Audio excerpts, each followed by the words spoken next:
Rajasthan competition classes में आपका एक बार फिर से हार्दिक स्वागत है। जैसा कि हमने पिछली क्लासेस में देखा था, अजमेर के चौहान हमने पढ़ना स्टार्ट किया था और अपन विग्रहराज चतुर्थ तक पहुंच गए थे।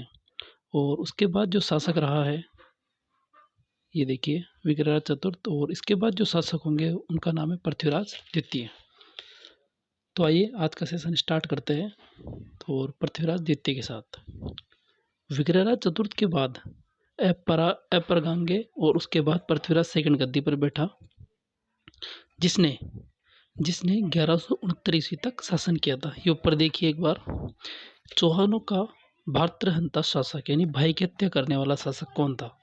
इस पृथ्वीराज सेकंड ने अपने भाई किसकी हत्या कर दी थी?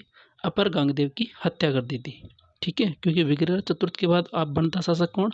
अपर गांगदेव। लेकिन पृथ्वीराज सेकंड के मन में लालच जगा और इसने अपने बड़े भाई की हत्या कर दी। तो चौहानों का भातृहंता शासक कौन हुआ? पृथ्वीराज सेकंड। इस पृथ्वीराज सेकंड ने मुसलमानों को पूरी तरह दबाया था और मैनाल में पृथ्वीराज सेकंड ने सुहवेश्वर शिव मंदिर का निर्माण करवाया। किसका निर्माण करवाया? सुहवेश्वर शिव मंदिर का निर्माण करवाया। उसके बाद जो शासक हुए उनका नाम है सोमेश्वर। सोमेश्वर की सबसे इंपॉर्टेंट बात याद रखनी है आपको, एक तो इसकी उपाधि। सोमेश्वर की उपाधि का नाम है प्रताप लंकेश्वर। क्या नाम है? प्रताप लंकेश्वर। पृथ्वीराज सेकंड की कोई संतान नहीं थी, तो जब कोई संतान नहीं हुई तो पृथ्वीराज सेकंड की जब निसंतान मृत्यु हो गई तो उसके बाद उसका चाचा, जिसका नाम है सोमेश्वर अजमेर के सिंहासन पर बैठा। सोमेश्वर के दरबार में एक मंत्री था जिसका नाम था केमास राठौड़। इसी को कहा जाता है कदम राठौड़। यही केमास राठौड़ पृथ्वीराज चौहान थर्ड जब अपन पढ़ेंगे तो वहां पर भी उसके दरबार में मंत्री यही रहेगा, तो कंफ्यूज नहीं होना है वहां पे। तो सोमेश्वर के दरबार में जो मंत्री था उसका नाम है केमास राठौड़, और इस केमास राठौड़ ने आई छत्तरगढ़ दुर्ग, जो कि कहाँ पे है? नागौर, जिसको नागौर दुर्ग भी कहा जाता है, उसका निर्माण करवाया। सोमेश्वर की पत्नी का नाम है कर्पूरी देवी, और कर्पूरी देवी के दो पुत्र थे, पृथ्वीराज चौहान थर्ड और एक का नाम था हरिराज। सोमेश्वर के समकालीन गुजरात का एक शासक हुआ जिसका नाम है भीमदेव सेकंड। कौन हुआ? भीमदेव सेकंड।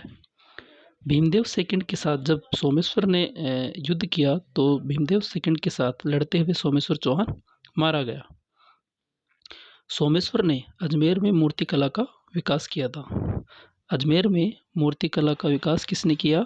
सोमेश्वर चौहान ने।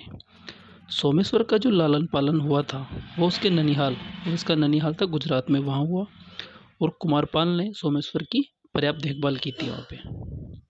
अब बात करते हैं इस चौहान साम्राज्य का सबसे महत्वपूर्ण शासक, जिसका नाम है पृथ्वीराज चौहान तृतीय।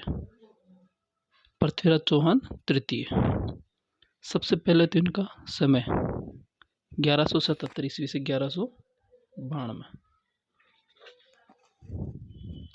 इनका जन्म हुआ था 1166 ईस्वी में अनिहल पाटन, गुजरात में। ठीक है। इनके पिता का नाम सोमेश्वर, इनकी माता का नाम कर्पूरी देवी, और ये कर्पूरी देवी कौन थी? ये कलचूरी एक जगह पड़ती है, वहाँ की राजकुमारी थी। पृथ्वीराज चौहान थर्ड का एक भाई था, उसका नाम था हरिराज। और हरिराज के बारे में एक बात याद रखनी है कि हरिराज ने ना तुर्कों से परेशान होकर के इसने सुसाइड कर लिया था, आत्महत्या कर ली थी। पृथ्वीराज चौहान थर्ड की एक बहन थी जिसका नाम था पृथ्वी।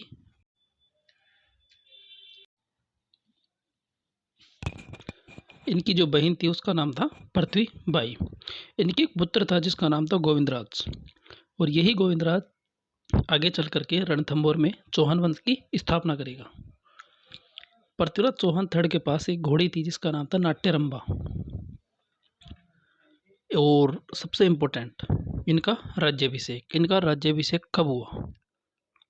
इनका राज्याभिषेक 1177 ईस्वी में हुआ। तब पृथ्वीराज चौहान थर्ड 11 वर्ष की आयु के थे। वास्तविक रूप से संचालन इन्होंने 1178 ईस्वी में किया।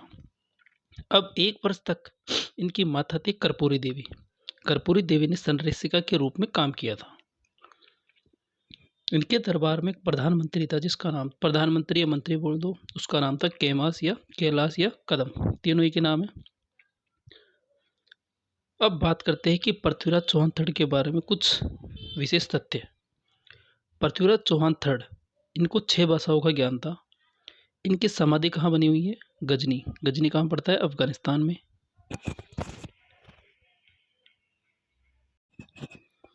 इनका एक स्मारक भी है पृथ्वीराज चौहान थर्ड के नाम से, वो स्मारक अजमेर में बना हुआ है। अब बात करते हैं कि पृथ्वीराज थर्ड ने क्या क्या निर्माण करवाया। तो सबसे पहले इन्होंने एक महादेव मंदिर का निर्माण करवाया। कहाँ पे? बिसलपुर टोंक में। एक इन्होंने किला बनवाया राय पिथौरागढ़, और राय पिथौरागढ़ कहाँ बना हुआ है? दिल्ली में। ठीक है। भारत सरकार द्वारा पृथ्वीराज चौहान थर्ड के ऊपर सन 2000 ईस्वी में एक डाक टिकट जारी किया गया था। ये लाइन आपको ध्यान रखना है कि भारत सरकार के द्वारा किस चौहान शासक पर डाक टिकट जारी किया, तो वो है पृथ्वीराज चौहान थर्ड। बात करते हैं इनकी उपाधियाँ। इनकी पहली उपाधि है राय पिथौरा। राय पिथौरा का अर्थ तेजी से युद्ध लड़ने वाला, युद्ध में पीठ न दिखाने वाला। कुछ किताबों में तेजी से युद्ध लड़ने वाला दिया हुआ है और कुछ किताबों में युद्ध में पीठ न दिखाने वाला है। तो एक बार आप एग्जाम के हिसाब से देख लीजिएगा, जब क्वेश्चन पेपर में जब आए क्या दिया हुआ है। फिर आता है दलपंगुल। दलपंगुल का अर्थ होता है विश्व विजेता। सबसे इंपॉर्टेंट 2 उपाधियाँ थी। उसके बाद एक हिंदू सम्राट, जो कि पृथ्वीराज चौहान थर्ड ने, और भारतेश्वर, और एक है सपाद लक्षेश्वर। बात करते हैं हिंदू पद की उपाधि तो धारण करी थी राणा सांगा ने। हिंदू सुल्तान की उपाधि धारण करी राणा कुंभा ने। हिंदुआ सूरज की उपाधि धारण करी राणा प्रताप ने। हिंदू सम्राट की उपाधि धारण करी पृथ्वीराज थर्ड ने। बात करते हैं इनके सेनापति। पृथ्वीराज थर्ड का जो पहला सेनापति था, जिसका नाम है भुवनमल, प्रमुख सेनापति था ये। बात करते हैं कि इस भुवनमल के बारे में क्या खास बात है, कि जिस प्रकार गरुड़ ने भगवान राम की रक्षा की थी, ठीक उसी प्रकार भुवनमल ने पृथ्वीराज थर्ड की रक्षा की है। ठीक है। इसके अन्य सेनापति में आता है एक तो खांडेराव और एक आता है स्कंद। इनका एक मंत्री था, सांस्कृतिक मंत्री, उसका नाम है पद्मनाभ। क्या नाम है? पद्मनाभ, सांस्कृतिक मंत्री। बात करते हैं कि पृथ्वीराज चौहान थर्ड की जानकारी कहाँ कहाँ से हमें मिलती है। तो सबसे पहला है बदेल या बदेला शिलालेख से। दूसरा मिलती है पूर्णाहुति ग्रंथ से, इसका लेखक है आचार्य चतुरसेन। एक मिलती है हमको पृथ्वीराज रासो से। ये थोड़ा सीक्वेंस, ये 3 नंबर, ये 4, ऐसे कर लेना इसको। तो तीसरे नंबर पे आता है पृथ्वीराज रासो, फोर्थ पे आता है पृथ्वीराज विजय, और 5वें पे आता है रूप परीक्षा काव्य, फिर है सुरजन चरित्र, फिर है परवन चिंतामणि, फिर है तबाकत ए नासिरी, जिसका लेखक है मियास सिर्राज, फिर आता है ताज उल मासिर, इसका लेखक है हसन निज़ामी। तो सबसे इम्पोर्टेंट जो पूछा जाता है, एक तो है बदेला, एक पूर्णाहुति, एक पृथ्वीराज रासो, एक पृथ्वीराज विजय, एक ताज उल नासिर। ठीक है, तो ये तो आपको याद होने ही चाहिए। इन ग्रंथों से हमको पृथ्वीराज थर्ड की जानकारी मिलती है। अजमेर में कला साहित्य विभाग की स्थापना किसने करी? पृथ्वीराज चौहान थर्ड ने। ये आपको याद रखना है।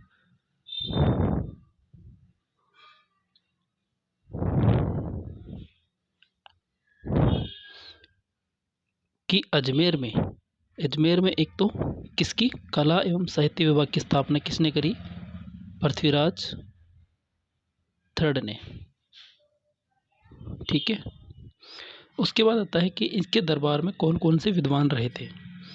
सबसे पहला दरबारी विद्वान आपको याद होगा चंद्रवरदाई, इसी को बोलते हैं पृथ्वी भट्ट। ये आपको याद रखना है, इसी को कहा जाता है पृथ्वी भट्ट। इनका एक ग्रंथ है पृथ्वीराज रासो। फिर आता है दूसरा पंडित जयानक, इसका एक ग्रंथ है पृथ्वीराज विजय। तीसरा विद्वान था वागीश्वर, एक था विद्यापति गौड़, एक था जनार्दन, एक था विश्वरूप, एक था आशधर।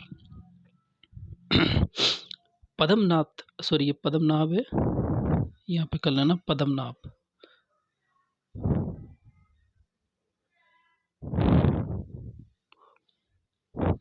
पद्मनाथ की अध्यक्षता में पृथ्वीराज थर्ड ने कला एवं सांस्कृतिक विभाग की स्थापना की थी तथा पद्मनाभ को उसका मंत्री बनाया था।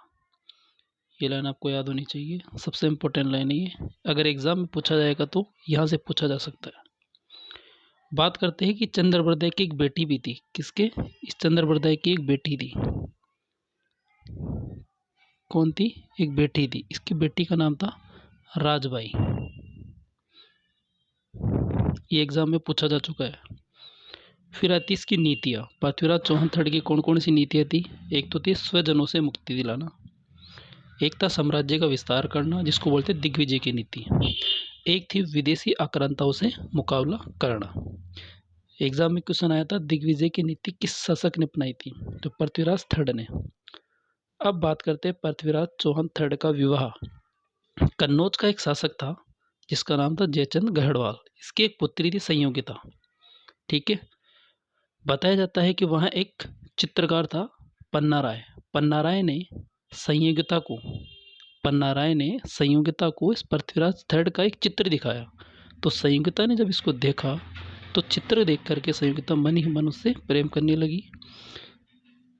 फिर पृथ्वीराज थर्ड ने संयोगिता से गंधर्व विवाह या राक्षस विवाह किया था। गंधर्व विवाह या राक्षस विवाह उसको कहते हैं कि जिसमें लड़की की सहमति होती है, लेकिन घर वालों की सहमति जब नहीं होती है तो उससे जबरदस्ती जब शादी की जाती है तो उसको कहते हैं गंधर्व विवाह। ठीक है। तो पृथ्वीराज चौहान थर्ड ने भी ऐसा ही कुछ किया था। नोट: डॉक्टर त्रिपाठी और डॉक्टर जीएच ओझा ने संयोगिता की कहानी को एक काल्पनिक कहानी बताया है। ये जो भी मैंने ऊपर बताई ये बात, तो यही बात डॉक्टर त्रिपाठी और जीएच ओझा ने संयोगिता की कहानी को एक काल्पनिक कहानी बताया है। डॉक्टर दशरथ शर्मा, सीवी वेद, अबुल फजल, चंद्रबरदाई और सुरजन चरित में संयोगिता की कहानी को हमेशा क्या बताया है? सत्य बताया है। डॉक्टर त्रिपाठी और जीएच ओझा तो कहते हैं कि ये जो कहानी थी ये काल्पनिक थी, जबकि दशरथ शर्मा, सीवी वेद, अबुल फजल, चंद्रबरदाई और सुरजन चरित्र में क्या कहा गया है कि ये कहानी सत्य है। फिर आते हैं इसके सैन्य अभियान। सैन्य अभियान में आप देखो, सबसे पहले इसने भंडानक जाति के विद्रोह का क्या किया? दमन किया 1182 ईस्वी में। एक किया नागार्जुन के विद्रोह का दमन, ये इनके चाचा के लड़के ही था। नागार्जुन कौन था? इनके शायद चाचा का लड़का था। ये देखिए कन्नौज में ये बताई दिया जयचंद गढ़वाल की जो पुत्री थी उससे विवाह किया। और इसकी जब नीचे आता है एमपी की जो बॉर्डर लगती है वहाँ पे इसने एक महोबा का युद्ध किया, यूपी की। और महोबा का जो युद्ध किया, इसी युद्ध को कहा जाता है तुमुल का युद्ध। तुमुल का युद्ध 1182 ईस्वी में हुआ था और ये कहाँ हुआ था? नारायणा, यूपी में। इसमें एक तरफ था पृथ्वीराज थर्ड और एक तरफ था परमर्दिदेव चंदेल। इस युद्ध में पृथ्वीराज चौहान थर्ड की जीत हुई और परमर्दिदेव चंदेल की हार हुई थी। लेकिन क्वेश्चन पूछा जाता है कि एकमात्र युद्ध जो कि रात को हुआ, इतिहास का एकमात्र युद्ध जो कि रात को हुआ,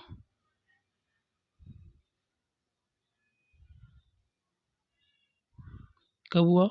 रात को। तो वो था महोबा या तुमुल का युद्ध। इस युद्ध में पृथ्वीराज थर्ड का एक सेनापति था पुंजन राय नहीं। इस युद्ध में जब पृथ्वीराज चौहान थर्ड जब जीत गया था तो महोबा को जब जीत गया तो यहाँ पर महोबा का उत्तराधिकारी किसको बनाया? पुंजन राय को बनाया था। ठीक है। और ये पुंजन राय इसका सेनापति था पृथ्वीराज थर्ड का। और इस युद्ध में परमर्दिदेव चंदेल के सेनापति कौन कौन थे?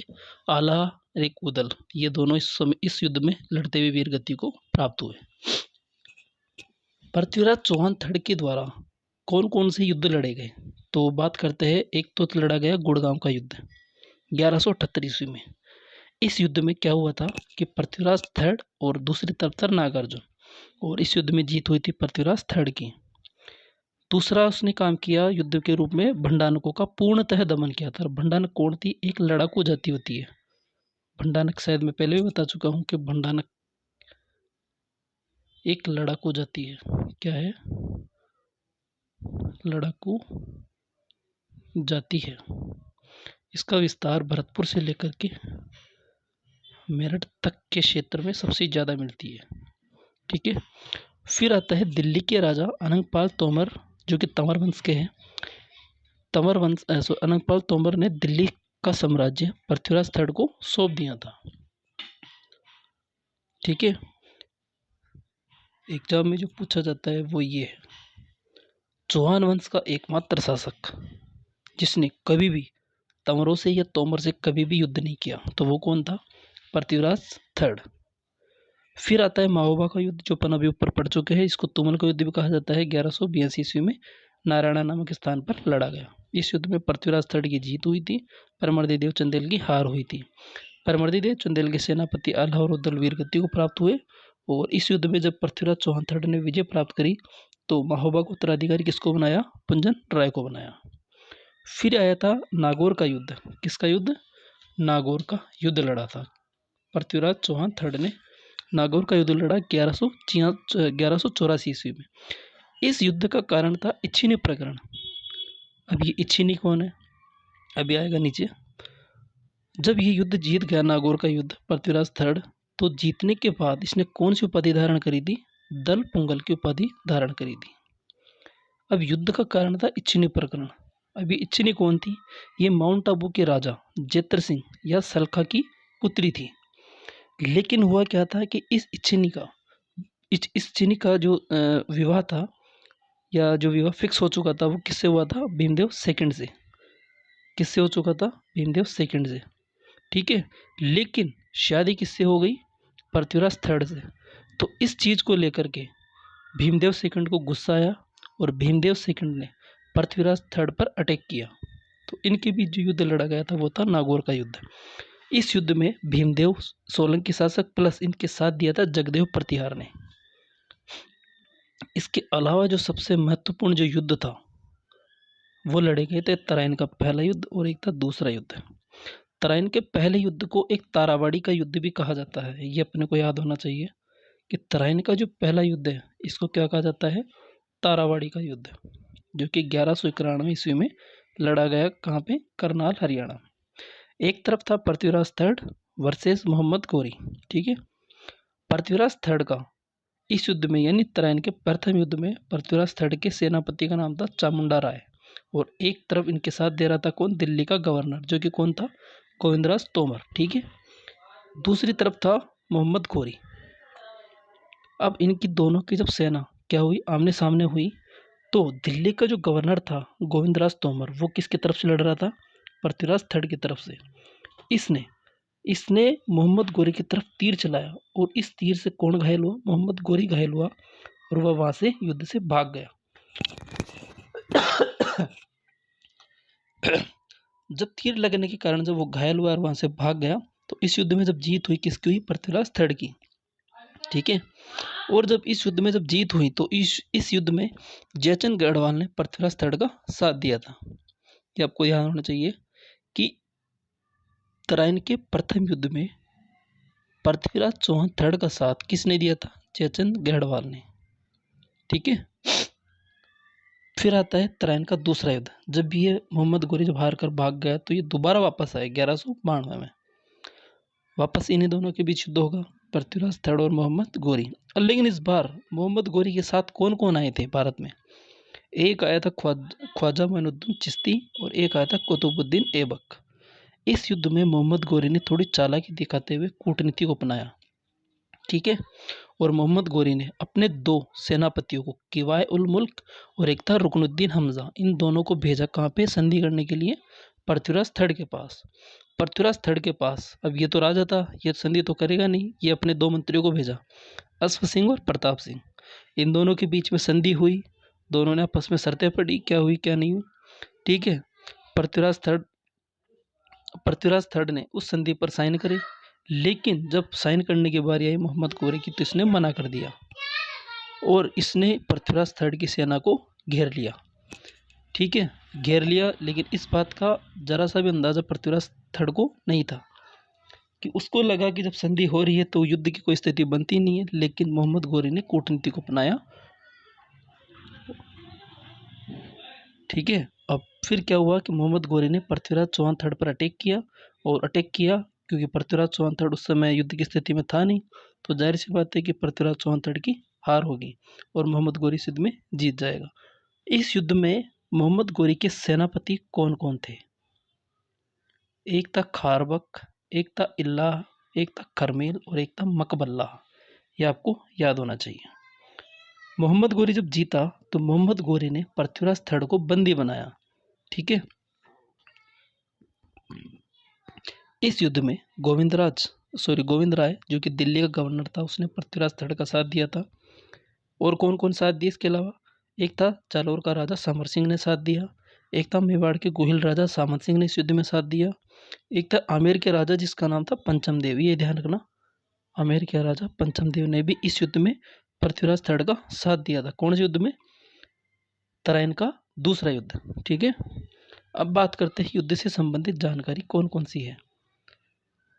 बताया जाता है हमीर महाकाव्य ग्रंथ में, जिसका लेखक है नयनचंद्र सूरी, उसमें बताया गया है कि पृथ्वीराज थर्ड ने कुल 7 युद्ध लड़े।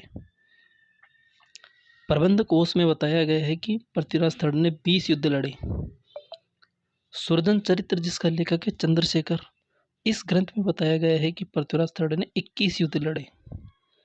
पृथ्वीराज रासो में बताया गया है कि पृथ्वीराज थर्ड ने 21 युद्ध लड़े। और लास्ट ग्रंथ है प्रबंध चिंतामणि, जिसका लेखक है मेरुतंग। ठीक है। इसमें बताया गया है कि पृथ्वीराज थर्ड ने 23 युद्ध लड़े। तो ये आपको एक बार देख लेना है। बात करते हैं तराइन के युद्ध के परिणाम। इस युद्ध में जब मोहम्मद गोरी की जीत हुई और पृथ्वीराज थर्ड की हार हुई, तो इस युद्ध से क्या क्या परिणाम निकले? एक तो राजपूत काल समाप्त हुआ। यह युद्ध भारतीय इतिहास का एक टर्निंग पॉइंट था, जिसके परिणाम स्वरूप मुस्लिम सत्ता की स्थापना हुई। ठीक है। और हिंदू सत्ता का अंत हुआ था। हिंदू कला का प्रदर्शन व स्थापत्य का विनाश हुआ। ये तराइन युद्ध के परिणाम है। बात करते हैं कि क्या क्या स्टेटमेंट, किस किस इतिहासकारों ने क्या क्या स्टेटमेंट दिया। ठीक है। हसन निजामी की एक पुस्तक है राज उल नासिर। कौन सी है? राज उल नासिर। कुछ जगह इसको ताज उल नासिर भी कहते हैं, कुछ जगह राज उल नासिर भी है। तो इस ग्रंथ में लिखा है क्या, सुनना। इस ग्रंथ में लिखा है कि पृथ्वीराज थर्ड को बंदी बना करके जो मोहम्मद गोरी था उसने कहाँ रखा? तारागढ़ दुर्ग में। सॉरी, इस पृथ्वीराज थर्ड को बंदी बना करके मोहम्मद गोरी ने तारागढ़ दुर्ग का सूबेदार बना दिया था, तथा पृथ्वीराज थर्ड ने गोरी के खिलाफ विद्रोह कर दिया था और गोरी ने पृथ्वीराज थर्ड की हत्या कर दी थी। ये बात कहाँ लिखी हुई है? राज उल नासिर में। ठीक है।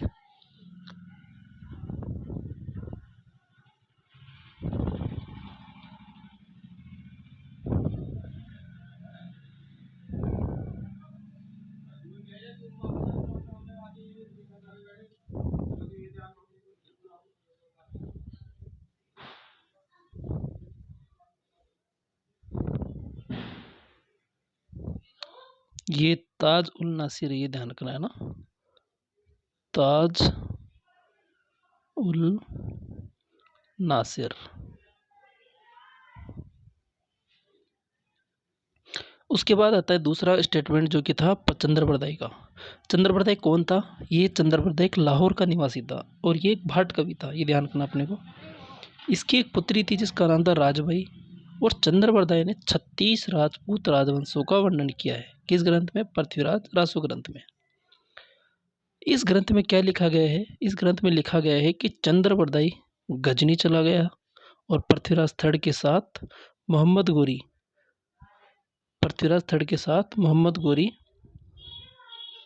एक मिनट, चंद्रप्रदाय कहाँ चला गया? गजनी चला गया था। किसके साथ?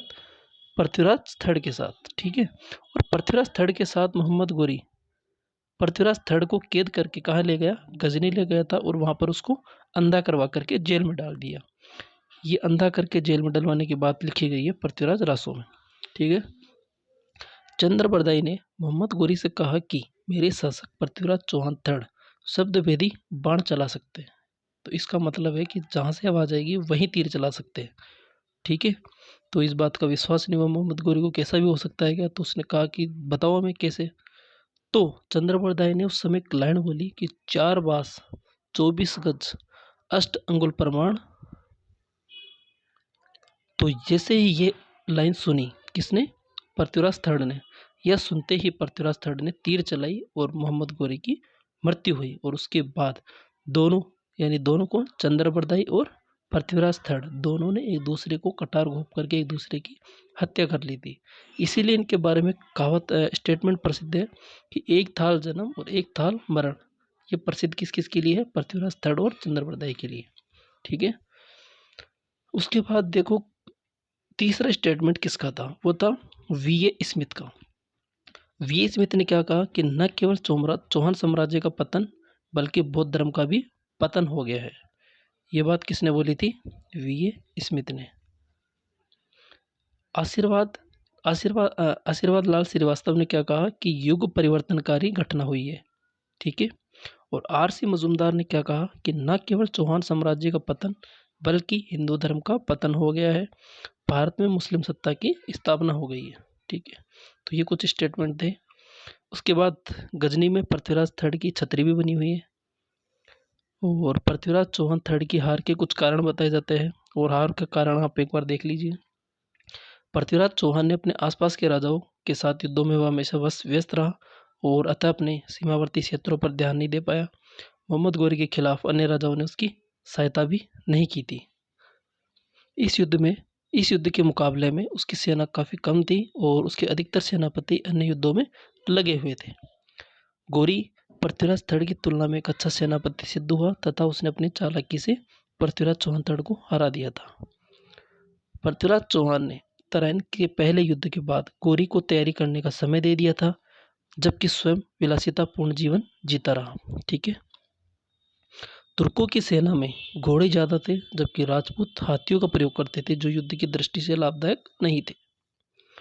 तराइन के युद्ध का जो महत्व है, वो क्या महत्व है कि इस युद्ध के बाद भारत पर विदेशी अधिकार का सिलसिला प्रारंभ हो गया, जो कि 1947 तक जारी रहा। पृथ्वीराज चौहान थर्ड की हार के बाद गोरी व उसके उत्तराधिकारियों के लिए भारत में राज करना आसान हो गया। राजपूतों की महत्वाकांक्षा पर रोक लग गई। पृथ्वीराज चौहान थर्ड अंतिम राजपूत राजा थे जिसने दिल्ली पर शासन किया। भारत पर तुर्कों के शासन से भारतीय संस्कृति पर सकारात्मक व नकारात्मक दोनों प्रभाव पड़े।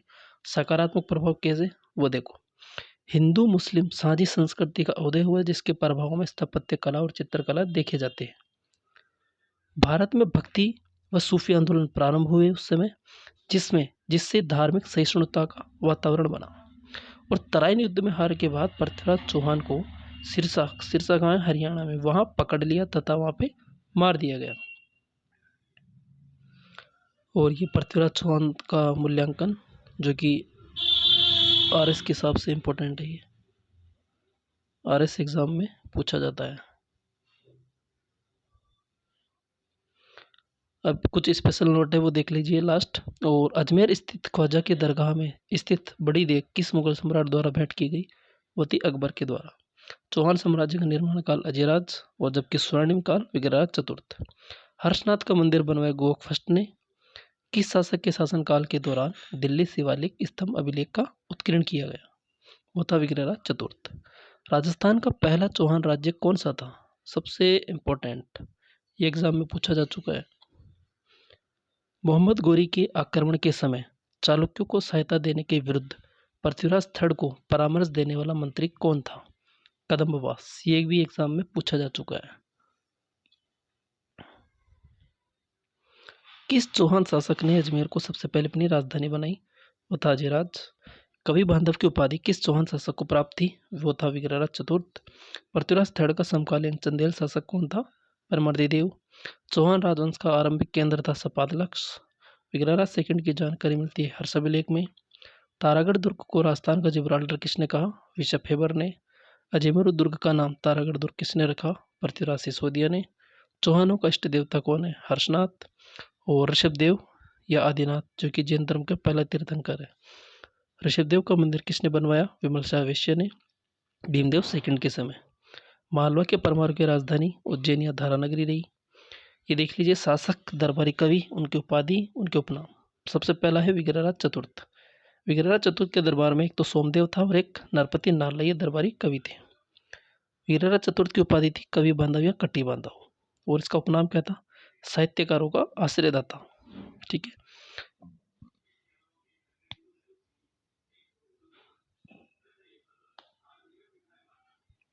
फिर आता है पृथ्वीराज थर्ड। पृथ्वीराज थर्ड का दरबारी कवि था चंद्रवरदायी और एक था जयानक। पृथ्वीराज थर्ड की उपाधि राय पिथौरा और एक दलबुंगल। और पृथ्वीराज थर्ड को विद्वानों का आश्रयदाता कहा जाता है। तो आज के लिए सिर्फ इतना ही। और इन दोनों क्लासेस में हमने अजमेर के चौहान पूरा डिस्कस कर लिया है, और अगली क्लासेस में अपन नाडोल के चौहान और उसके बाद अपन रणथंभौर के चौहान डिस्कस करेंगे। उम्मीद करता हूँ ये वीडियो आपको बहुत पसंद आया होगा, और अगर पसंद आए और या फिर इसकी PDF अगर आपको प्राप्त करनी हो तो मुझे इस नंबर पर व्हाट्सएप भी कर सकते हो।